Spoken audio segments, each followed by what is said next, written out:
Зүүд би зүүдэлсэн. Эцэс төгсгөлгүй зүүд. Ахин дахин би алдаануудаа зассан. Нэг мэтгэд би тоогоо алдсан. Би үхсэн. 100 саяас чих удаа. Гэтэл надад хүрхийг хүссэн цэг байсаар байсан. Надад хамгаалахыг хүссэн мөрөөдөл байсан. Юу ч болж байсан би бүгдийг аврах ёстой. Тийм болохоор л би түүний гарыг барьсан.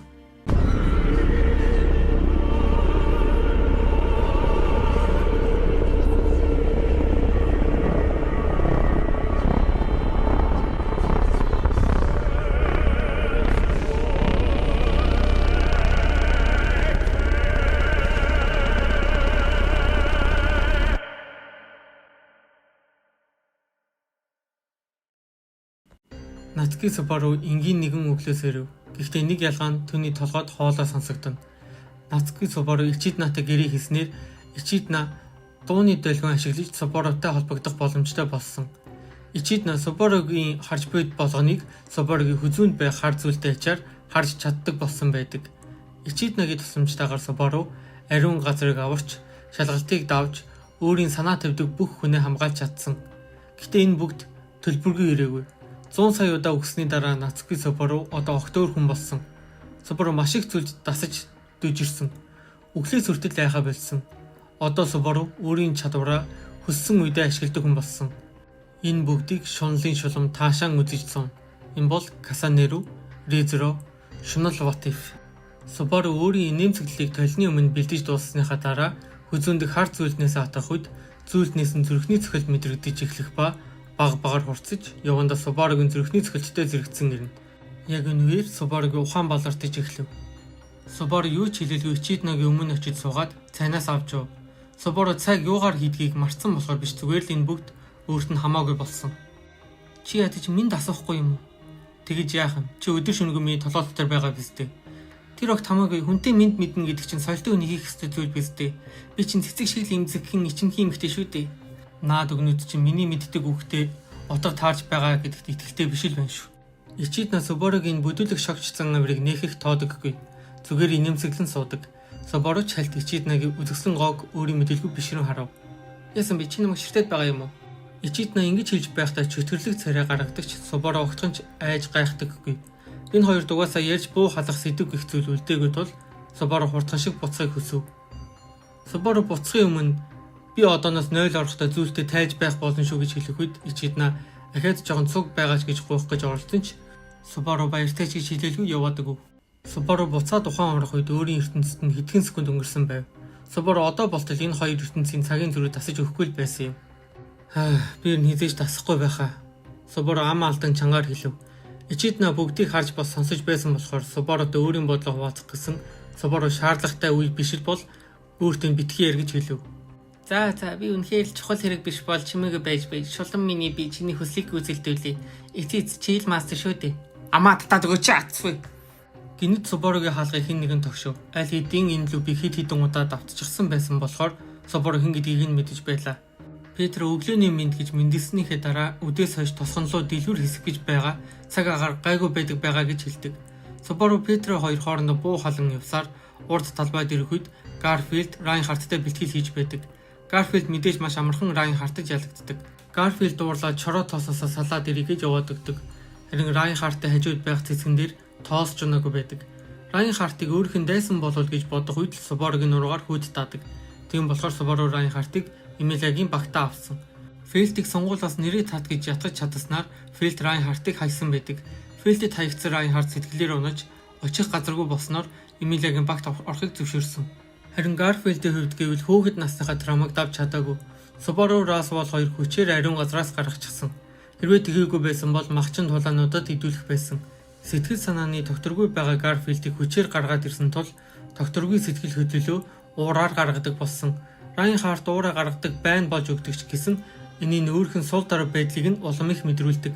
Субару хальт Гарфилд Райнхарттай ярилцаад номын саналуу зөвлөдөг. Угаасаа энэ хоёртой уулзах гэж энд ирээгүй байсан юм. Субару өөрийн өдрөө заавал номын сангаас эхлүүлдэг. Сайн уу Петрис, саад болж байгаа дуучлаарай. Петрис хариу хэлээгүй өвдгөө төврөд сууж байлаа. Өмнө бол Петрис Субаруг ямар нэг үгээр доош их байсан байх, харин одоо тэр юу ч хэлдэггүй. Субару гарч тогломоор байна уу гэх мэтчлэн яриа өцөр байсан болохоор Би тэрс амаа татаад өгөөч гэж хэлдэг. Хоолой нэг сөөнг сонсогддог. Бараг өөр хүн шиг сонсогдож байв. Гэхдээ Субару Беатрисийн хоолойг сонсож чадсандаа баяртай байлаа. Беатрис огч юм ярихаа болсон байсан болохоор өнөөдөр азтай байлаа гэж бодно. Ариун газар болсон явдлаас болж Субару Беатрисийг хамгаална гэж амласан номын сангаас нь хүчээр гаргачихсан. Өөрийнх нь амлалт нь эвдэрсэн тул Беатрис ч гэсэн эвдэрсэн. Беатрис амьдрах хүсэлгүй болсон ба үргэлж уйлдаг. Субару аргахын тулд тэврэх гэж оролцсон ч Беатрис уурлаж хүзүүг нь мааждаг. Субару бууж өгөөд Беатрисийг ганцаараа нүлтэйгээд гараад өгөв. Тэгэхэд би тэр хүн ч мөнгөд тодлоо хэлчихдэг л байж. Беатрисийн амийг аврах бол зөв зүйл байсан. Гэхдээ амлалтыг нь эвдүүлж гисэн харамсалтай л юм. Ер нь энэ бүгд чиний буруу үсттэй. Яг мэдээж би тодорхой хэмжээнд бол хүүхэд ганцаар тулсан гэдэг хүлээн зөвшөөрч байна. Би зүгээр л түүний хувь талын хүчийг шийдмээргүй байсан юм. Хэдий одоо маш их шаналж байгаа ч гэсэн тэр хүүхэд дахин эрх чөлөөтэй болох цаг иргэл болно. Түүний хүлээж авахын нэгэн гарч иргэл болно. Тэр хүний чийж байх юм билүү?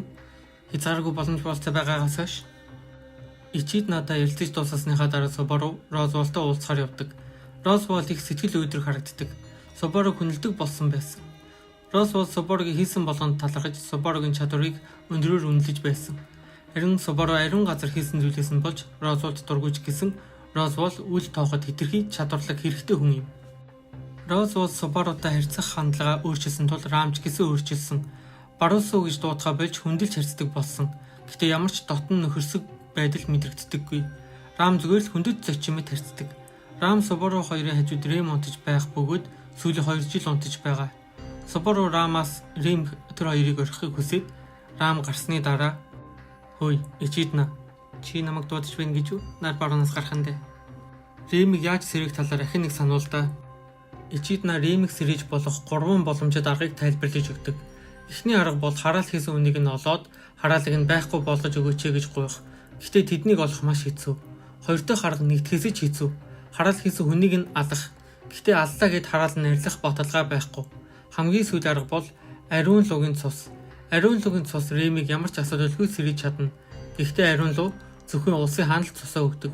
Тийм болохоор Эмилийг заавал хаан болгох ёстой. Субару Эмилиягийн хаалгыг төгшөхөд Эмилия өдөөс нь бас цогшдог. Эмилия Субару хоёр хоорондоо сүйтгэнэж байсан. Эмилия Субаругийн хүзүүнд ирэх хумсны мөрийг харчихдаг. Эмилия Беатрис хийсэн гэдгийг шууд ойлгов. Эмилия уурлан хяналтаа алдаж эргэн тойрныхоо бүх зүйлийг хөлдөөж эхлэв. Субару Эмилияг тайвшруулахыг хичээж ошиж тэврэн авав. Эмилия Субаругийн инээмсэглэлийг хараад эргээд хэвийн байдалд оров. Өглөө Субару толны өмнө хуурамч инээмсэглэл бэлдэж байсан шалтгаан нь Субару Эмилияд хэрэг болно гэж мэдэж байсан болохоор юм. Хэрвээ Субару Эмилийг зогсоож чадалгүй хөлдөлт тархсаар байсан бол Райнхард Эмилийг зогсоох байсан. Тэгээд Субару өөрийгөө алах хэрэгтэй болох байсан. Азар хуурамч инээмсэглэл нь хэрэгжлээ. Эмилия ариун газрын шалгалт өгөх үед хуучны травман сэтэрсэн. Субару Эмилиягийн өмнөөс шалгалтыг давчсан болохоор Эмилия өөрийн травмаг даван туулж чадаагүй. Тийм болохоор одоогийн Эмилия маш тогтворгүй, бүрэн Субаругаас хамааралтай нэгэн болсон. Ичидна Эмилия сэтгэл хөдлөлгүй чиний хэлсэн бүхний хийдэг хүүхэлтэй байсан бол амар байхгүй юу гэж хэлв. Субару ихэнхдээ Ичиднаг үл тоодогч Ичидна Эмилияд дургу харах болгондоо шүмжилдэг болохоор Субару үл тооход заримдаа хэцүү байдаг. Субару Ичиднад уурлахаас илүү өөрийн үйлдэлдээ илүүх гэмшдэг. Заримдаа өөрийг нь байхгүй байсан бол Эмилия илүү дээр байх байсан байх гэж боддог.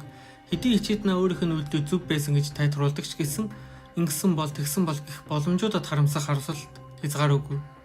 Субару сэтгэл санаа нь тогтворгүй болсон тул шууд өрөөргөө буцав. Өрөөнд нь нэгэн танил царай инээмсэглээд сууж байв. Элса одоо дайсан байгаа байсан. Гэхдээ хамсаад нь ч бас биш. Субару Элсагийн хөслөгч нь болсон. Элсагийн тусламжтай Эмилиягийн баг шулмын бүлгмийн шунлын аркбишопыг алж уур хилэнгийн аркбишопыг барьсан. Элса одоо ховдгийг барих гэж оролдож байгаа ч одоогоор чадаагүй байгаа.